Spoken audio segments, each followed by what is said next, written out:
তৎসং সুলভ পার্থ নিত্য যুক্তস্য যোগিন। অনন্য চিত্ত হয়ে ভগবানের নামটা করতে বলছেন। আমাদের চিত্তটা তো অনেক জায়গায় বন্ধ দিয়ে ফেলেছি, তাই না? অনেক জায়গায়। এখন সেই বন্ধকৃত মন বা চিত্ত আমরা ভগবানকে কিভাবে দেব? আর ভগবান সেটাকে আনন্দ পাবেন? যেমন একটু ছোট্ট সহজ করে বলি, আমাকে একজন একটা বাড়ি দান করলো, আমি খুব আনন্দ পেলাম নাকি? কিন্তু পরদিন যখন ব্যাংকের অফিসার এসে বলছেন, বাবু এই বাড়িটাতে 1 কোটি টাকা বন্ধক আছে, নতুবা তো আপনি বাড়ি পাবেন না। তা আমাদের মনটা যদি আমরা অন্য জায়গা বন্ধক রেখে এনে ভগবানের দিই, সেই মন কি ভগবান গ্রহণ করবেন? করবেন? অবশ্যই করবেন না। যেটা ভগবান বলছেন যে অনন্য চেতা সততং যো মাং সরতি নিত্যস্য। আগে অনন্য চিত্ত হও, অনন্য চিত্ত হয়ে শ্রী ভগবানের নাম করো। ভগবান বলছেন কি, আমি তোমার কাছে সুলভ হয়ে যাব। হয়েছেন তো তাই, হয়েছেন তাই। কলিতে মহাপ্রভু সুলভ, কিন্তু আমরা মহাপ্রভুকে ভজন করতে পারছি না।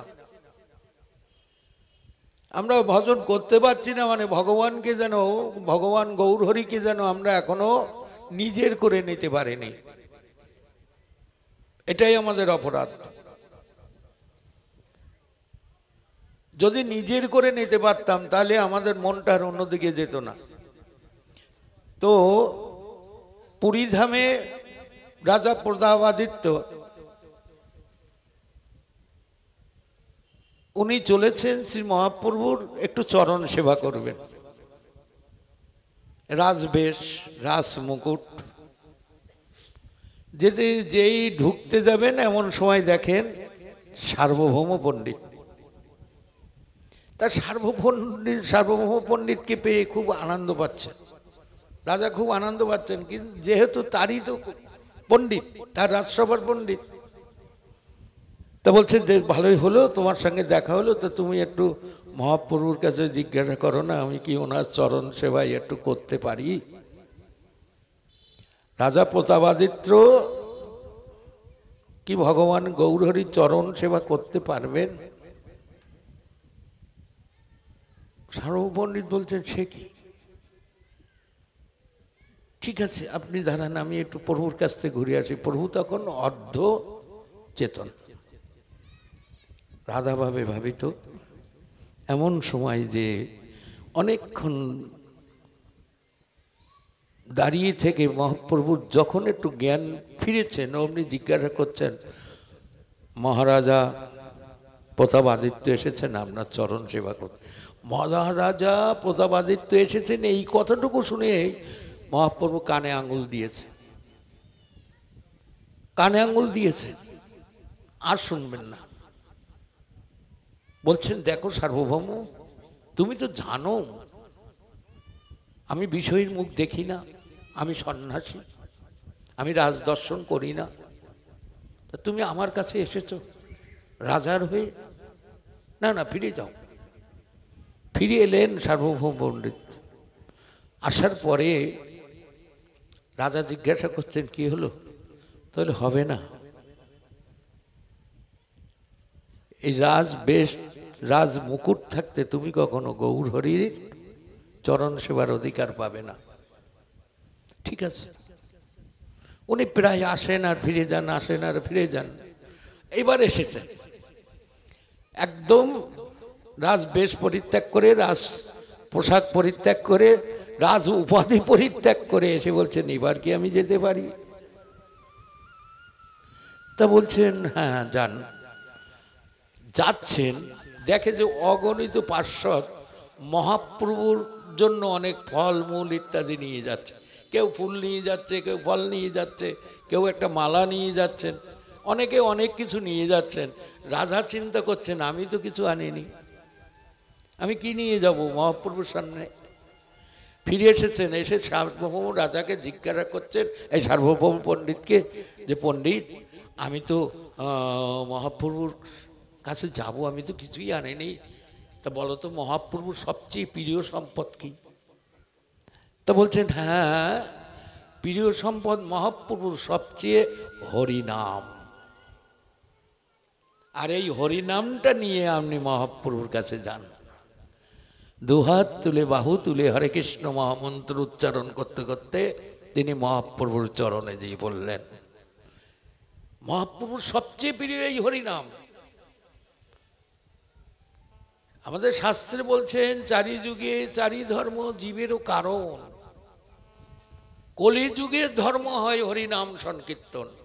অতএব কলিযুগে নামযজ্ঞ সার, অন্য কোনো ধর্ম করলে নাই হয় পার। চৈতন্য চরিতামৃতে বলছে আমরা অন্য কোনো ধর্মের দ্বারা পার হতে পারবো না। তার মানে কি বলছেন? পরমধাম পরম গতিপ্রাপ্ত হতে পারবো না, পরম গতিপ্রাপ্ত হতে পারবো না। পরম গতিপ্রাপ্ত হতে গেলে এই যুগের যে যুগ ধর্ম, এই ধর্মটাকে আশ্রয় করতে হবে, আশ্রয় করতে হবে। তবে কি এখন প্রায় মানুষ প্রায় জায়গায় নামযজ্ঞ হচ্ছে হচ্ছে বটে, কিন্তু বড্ড অনাচার অনাচারের ভিতর দিয়ে, যদিও আমার হয়তো বলাটা খুব ভালো হবে না, কারণ কারণ নিন্দা করাটা তো উচিত নয়, তবু বলছি একটু আচরণশীল হও, নামকে আশ্রয় করো, নাম করলেই ভগবান প্রাপ্তি হবে। তাও বলছে নাম করাও লাগবে না, নাম যদি চিন্তার মধ্যেও আনতে পারো তবেই কিন্তু তোমার পরমধাম প্রাপ্তি হতে পারে। কে বললেন এই শব্দটা? কে বললেন?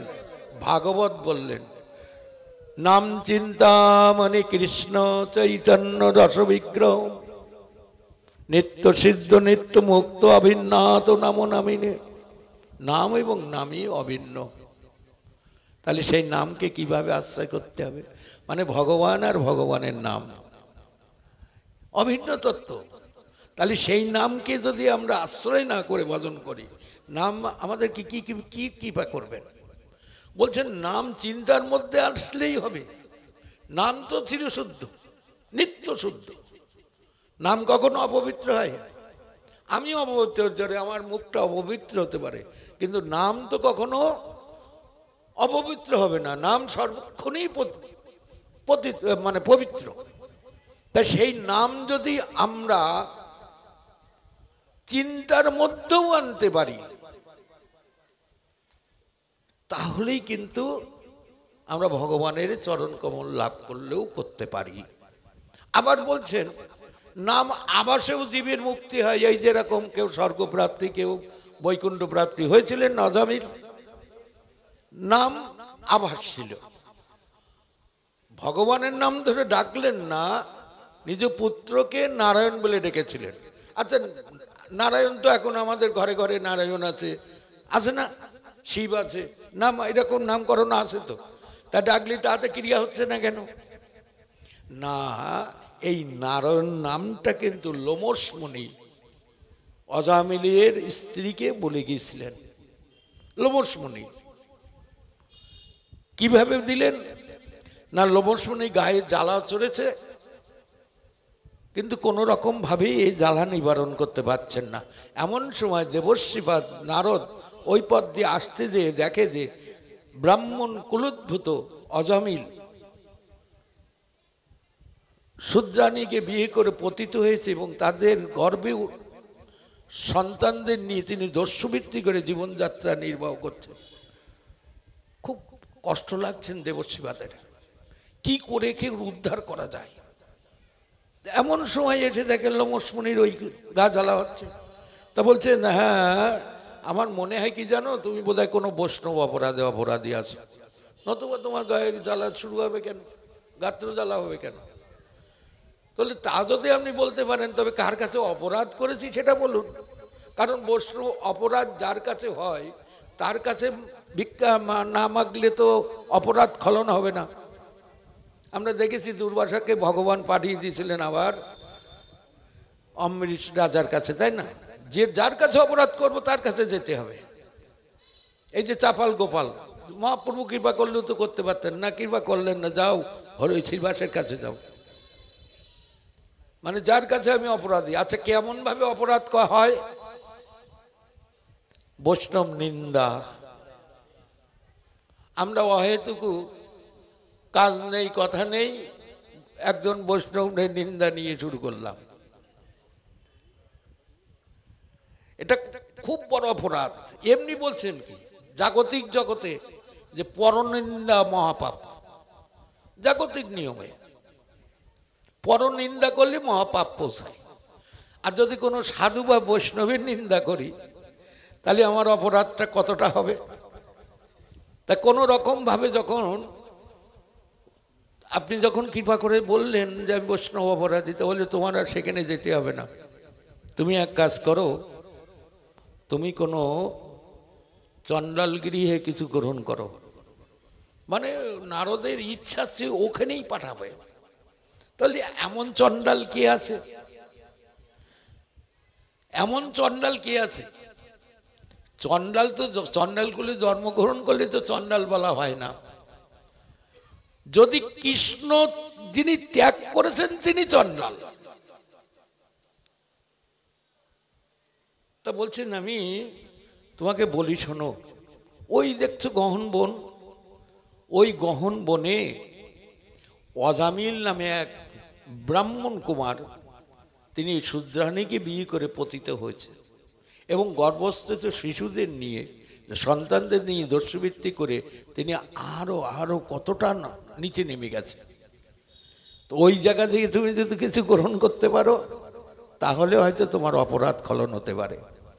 এখন কি করবেন? লোমশ মুনি এলেন, এসে আস্তে আস্তে ঢুক গেলেন কুটির, পণ্য কুটিরের মধ্যে কাউকে দেখতে পাচ্ছেন না। তো বলছে কেউ কি নেই? এই কুটিরে কি কেউ নেই? এমন সময় এক রমণী প্রকার বাইর হয়েছে।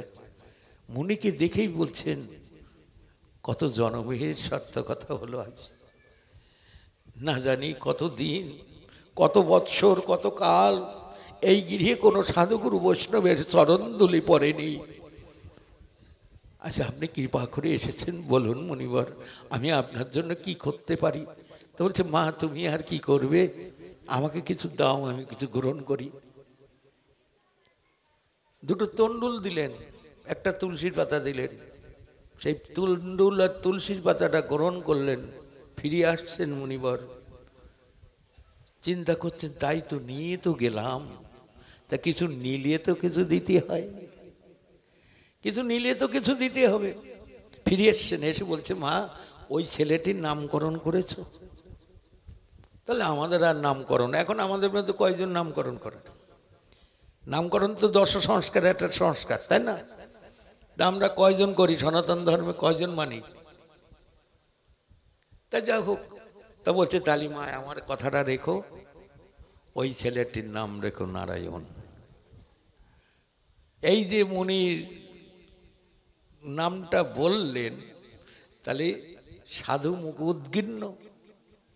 আর সেই কথাটা অজামিল ফিরলেই বলছে দেখো একজন সাধু এসেছিল, তিনি বলে গেছেন এই ছেলেটির নাম রাখতে নারায়ণ। তা রাখো। এখন নারায়ণ শব্দটা কয়েকবার উচ্চারণ হতে লাগলো ওই বাড়ির মধ্যে। নারায়ণ ধ্যান করেছে কিনা, নারায়ণ খেয়েছে কিনা, অনেকবার নারায়ণ নারায়ণ শব্দ উচ্চারণ হচ্ছে। এই করতে করতে একদিন তার জীবন অবসান হবে। সম্মুখে যমদূতগণকে দেখে বিভৎস রূপ দর্শন করে ভীত হয়ে পড়েছেন। কাকে ডাকবেন? কারো নাম মনে আসলো না। ওই যে ছোটটার সঙ্গে মাখামাখি নারায়ণ, ওটাই ডাকলেন নারায়ণ আয় আমাকে রক্ষা কর। যেই বলেছেন নারায়ণ আয় রক্ষা কর, অমনি বিষ্ণুদূতগণ এসে উপস্থিত হয়েছে।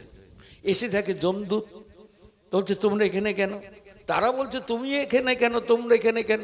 অজামিল এমন কোনো পাপ নেই যা করেনি, সে আমাদের লোকে যাবে। তো বলছে তা তো জানি না, যদি মৃত্যুর আগে কেউ আমাদের প্রভুর নাম উচ্চারণ করে সে আমাদের লোকে যাবে। বাক বিতণ্ড হচ্ছে, হতে তো দুই পক্ষই ফিরে গেলেন। অজামিলের মৃত্যু হলো না, নাম মহিমাটাকে শুধু জানলেন অজামিল। আর নয় গৃহত্যাগ করলেন, যে নারায়ণ মন্ত্র জপ করতে লাগলেন। এদিকে যমদূতগণ যে প্রভুকে বলছেন প্রভু আজকের এই যে বিপদে আমরা পড়েছিলাম, এর থেকে কি করব? তো বলছে দেখো, তোমাদেরকে আমি একটা সাবধান করে দিই, যদি কার চিহ্নে, কারোর অঙ্গে বিষ্ণু চিহ্ন থাকে, তোমরা সেখানে যেন যেও না।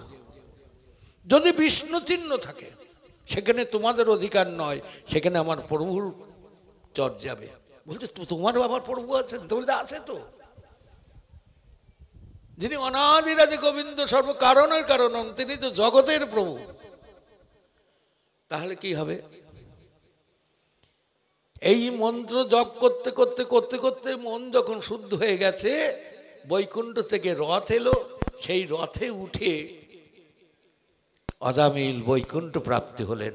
শুধু নাম আভাসটুকুই ছিল, ওই যে মুনির মুখোদ্গিন্ন, তাই না? তাই যাই হোক, পাশে যার কাছে আমরা আজকে ভাগবত কথা শ্রবণ করব, তাকে বসিয়ে আমার তো বলা ঠিক নয় নাকি?